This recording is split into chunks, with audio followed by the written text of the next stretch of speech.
अस्वीकरण। इस कहानी में प्रयुक्त सभी पात्र, घटनाएं, नाम और परिस्थितियां काल्पनिक हैं। किसी भी जीवित या मृत व्यक्ति से समानता पूर्णतः संयोगवश है। निम्नलिखित वीडियो में कुछ डरावने तत्व हैं और यह वयस्क दर्शकों 15 जोड़ के लिए उपयुक्त है। एक बार की बात है, एक छोटे से गांव में एक गरीब किसान रहता था।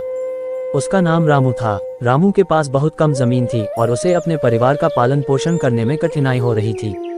एक दिन गांव में एक व्यापारी आया जो बहुत ही चालाक और धूर्त था। उसने रामू से उसकी जमीन खरीदने का प्रस्ताव दिया। व्यापारी ने कहा, तुम्हारे पास बहुत कम जमीन है और मैं तुम्हें अच्छा पैसा दे सकता हूँ। तुम अपनी जमीन मुझे बेच दो, मैं तुम्हारे लिए बहुत अच्छा प्रस्ताव लेकर आया हूँ। रामू ने सोचा, यदि मैं अपनी जमीन बेच देता हूँ तो मुझे तुरंत पैसे मिलेंगे, लेकिन फिर मेरे पास कोई जमीन नहीं रहेगी। हालांकि रामू जानता था कि व्यापारी चालाक है, इसलिए उसने ये प्रस्ताव तुरंत स्वीकार नहीं किया।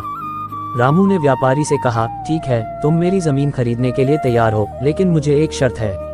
मैं अपनी जमीन तुम्हें बेचने से पहले एक परीक्षण करना चाहता हूँ। व्यापारी ने पूछा, क्या शर्त है? रामू बोला, तुम्हें मेरी जमीन के एक हिस्से पर कुछ समय के लिए काम करना होगा और अगर तुम वहाँ अच्छा काम कर पाओ तो मैं जमीन बेच दूंगा।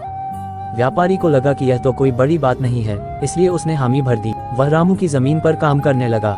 कुछ दिनों बाद व्यापारी को समझ में आ गया कि रामू ने अपनी जमीन पर कुछ भी बोने की बजाय उसे बेचने का फैसला किया था ताकि वह खुद काम से बच सके।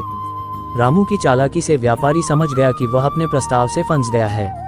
अंत में व्यापारी ने रामू से कोई भी फायदा नहीं प्राप्त किया और हार मान ली।